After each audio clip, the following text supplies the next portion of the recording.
Hello friends, welcome back to the my new video guys and my YouTube channel guys. Today friends we are going to talk about guys how can we forget guys our Samsung phone Wi-Fi network.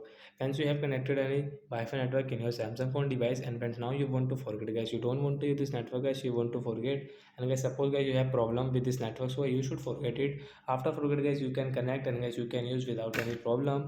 So friends, today friends I will show you guys how can we forget guys Wi-Fi network in our Samsung phone device. So first of all guys we will have to turn on guys our phone setting guys. After on phone setting guys, you can see this tab setting. So friends, you can see your Samsung phone guys, your connection setting guys, tap on connection setting and click on your Wi-Fi setting. So friends, you can see which device guys you have connected guys. Currently guys network guys we have this Mukesh Wi-Fi and we want to forget this network.